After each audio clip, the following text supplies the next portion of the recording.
Assalamualaikum warahmatullahi wabarakatuh. Kali ini kita akan membahas Intan Pariwara kelas 12 bab pembelahan sel bagian penilaian harian. Mari kita simak bersama-sama.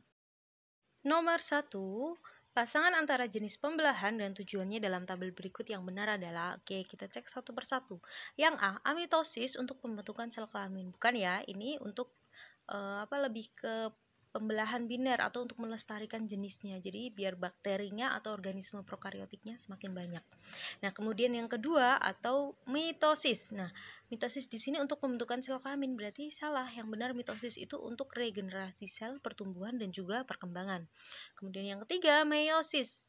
Penggantian sel yang mati. Nah, ini bukan. Meiosis itu harusnya tujuannya untuk menghasilkan sel gamet atau sel kelamin. Amitosis, perbaikan sel yang rusak. Bukan, perbaikan sel yang rusak adalah mitosis.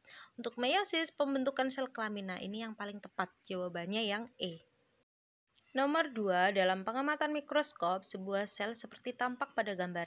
Hasil pengamatan tersebut menunjukkan bahwa sel berada pada tahap, dilihat dari gambarnya di sini, dia sudah mulai membentuk dua sel. Nah, kalau sudah mulai membentuk dua sel, kemudian inti sel mulai terlihat, berarti ini adalah fase terakhir, telofase. Nah, telofase 1 atau telofase 2 dilihat dari kromosomnya. Kromosomnya di situ hanya memiliki dua lengan.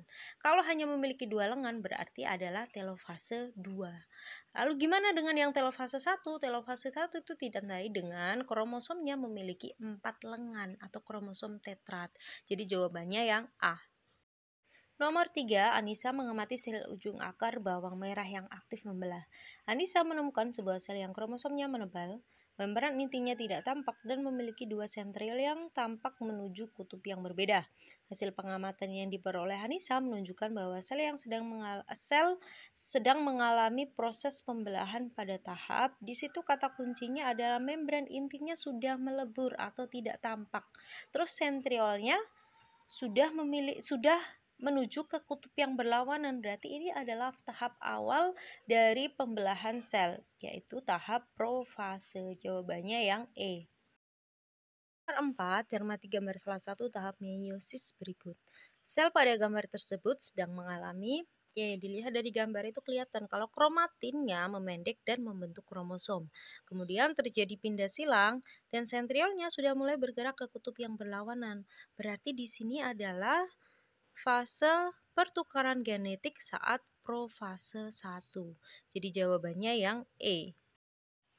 Nomor 5, pasangan yang benar antara fase dalam interfase dan peristiwa yang terjadi adalah, jadi interfase itu adalah fase persiapan yang paling lama dari keseluruhan siklus sel, yaitu kira-kira 90% dari siklus sel. Nah, interfase dibagi jadi 3. Yang pertama adalah G1. Nah, G1 ini fase pertumbuhan primer, yaitu selnya mengalami penambahan ukuran menjadi lebih besar. Kemudian fase S adalah fase di mana selnya mengalami sintesis DNA dan replikasi DNA.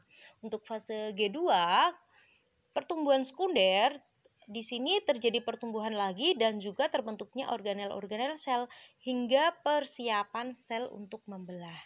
Nah, di sini jawaban yang paling tepat adalah yang D. Fase G1 belum mengadakan replikasi DNA. Betul, replikasi DNA itu terjadi pada fase S. Sedangkan G1 itu hanya selnya mengalami penambahan ukuran, jadi lebih besar. Nomor 6, bagian yang ditunjuk huruf P dan H pada gambar di samping secara berurutan adalah, dilihat. Jadi di situ ada dua kromosom, yaitu kromosom homolog yang berasal dari kedua induknya berdekatan dan berpasangan membentuk sinapsis. Jadi dua kromosom yang digambar itu adalah kromosom homolog. Nah, kemudian kromosom homolog akan saling menempel dan terbentuk perlekatan atau saling menyilang. Nah, perlekatan ini disebut dengan kiasma. Kiasma itu adalah tempat terjadinya pindah silang atau crossing over. Jadi yang Ki itu yang kiasma. Nah, di sini jawaban yang paling tepat adalah yang D. Nomor 7, seorang peneliti menghitung jumlah kromosom yang terdapat pada sel akar bawang merah. Saat tahap metafase terdapat 16 kromosom. Dari jumlah tersebut, tahap telofase kromosom berjumlah. Jadi berhubung di sini adalah sel bawang merah, berarti melakukan pembelahannya secara mitosis. Nah, kalau pembelahannya dilakukan secara mitosis, baik tahap metafase sampai tahap akhir yaitu telofase, itu kromosomnya akan tetap berjumlah 16 karena untuk pembelahan mitosis itu tidak mengalami pengurangan kromosom. Jadi kromosom induknya sama dengan kromosom anak jumlahnya. Jawabannya yang D. Nomor 8, pada pembelahan meiosis membran sel dapat melekuk. Nah, proses mulai melekuknya membran sel tersebut terjadi pada tahap membran sel ketika dia bisa menekuk itu berarti tahapan yang terakhir yaitu tahapan telofase. Tahapan telofase 1 dan juga telofase 2 yang D. Nomor 9, perhatikan skema spermatogenesis di samping. Berdasarkan gambar peristiwa meiosis 1 dan hasilnya ditunjukkan oleh, jadi yang K itu adalah spermatogonium. Kemudian L membentuk spermatosit primer. Nah, prosesnya ini disebut dengan mitosis. Lalu dari spermatosit primer akan membentuk spermatosit sekunder. Nah, di sini terjadi meiosis 1. Kemudian spermatosit sekunder akan membentuk spermatid yang N. Prosesnya ini disebut dengan meiosis 2. Lalu terakhir spermatid akan berkembang menjadi spermatozoa. Nah, ini prosesnya disebut dengan diferensiasi. Jadi yang meiosis 2 dan hasilnya itu adalah nomor 3 dan N. Jawabannya yang E. Nomor 10, pernyataan yang benar mengenai spermatogenesis adalah spermatogenesis berlangsung di epididymis, bukan ya, harusnya di testis. Spermatosit sekunder mengalami meiosis 1 menjadi spermatid, harusnya ini meiosis 2. Setiap spermatid akan berkembang atau berdiferensiasi menjadi sperma, betul sekali ini. Kemudian spermatosit primer membelah secara mitosis menjadi spermatosit sekunder, bukan secara mitosis tapi secara meiosis yang pertama. Ini jawaban yang paling tepat adalah yang C. Nomor 11, dalam proses oogenesis terdapat sel yang berhenti membelah hingga masa puber. Sel yang dimaksud adalah, jadi untuk oogenesis itu berbeda dengan spermatogenesis. Oogenesis dari fase oogenium membelah secara mitosis kemudian membentuk oosit primer itu terjadi sebelum lahir. Jadi saat masih di kandungan, tubuh kita sudah menghasilkan oosit primer, bahkan jutaan oosit primer. Nah, lalu oosit primer ini kan akan berkembang selanjutnya membentuk oosit sekunder. Nah, kapan ini pembentukan oosit sekunder? Ini terjadi setelah masa pubertas. Jadi, di sini jawabannya adalah yang D. Nomor 12, pembelahan meiosis tumbuhan lumut dan tumbuhan paku terjadi pada, kalau tumbuhan lumut sama paku di sini pada tahap pembentukan spora. Karena di sini kan dari awalnya antheridium nih, kemudian ada archegonium. Antheridium itu dia akan menghasilkan sel sperma, archegonium akan menghasilkan sel telur. Nah, kemudian terjadi peleburan membentuk zigot. Nah, zigot di sini bersifat 2N.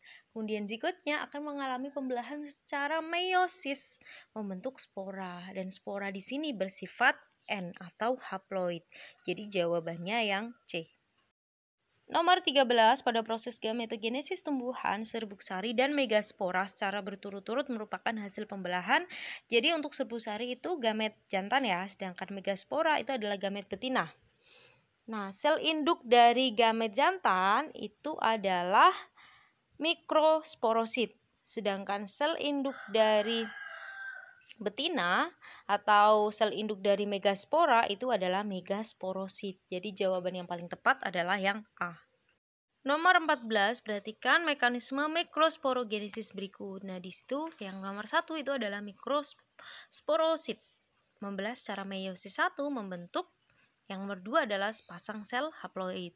Kemudian mengalami meiosis yang kedua, membentuk mikrospora yang berbentuk tetrad. Maksudnya gimana nih tetrad? Jadi terbentuk 4 sel, tapi dia bergabung menjadi satu, makanya disebut dengan tetrad. Nah, di sini yang ditanyakan hasil pembelahan meiosis 2 yang dinamakan tetrad, berarti yang gambar nomor 3. Jawabannya yang C. Nomor 15, dalam megasporogenesis, sel megaspora fungsional akan mengalami beberapa kali karyokinesis sehingga menghasilkan 8 inti haploid Untuk memperoleh 8 inti haploid, peristiwa sitokinesis yang terjadi sebanyak, jadi sitokinesisnya pada megasporogenesis itu terjadi 3 kali. Makanya bisa menghasilkan 8 inti sel yang bersifat haploid. Jawabannya yang A. Sekian pembahasan kita kali ini, semoga bermanfaat. Terima kasih. Wassalamualaikum warahmatullahi wabarakatuh.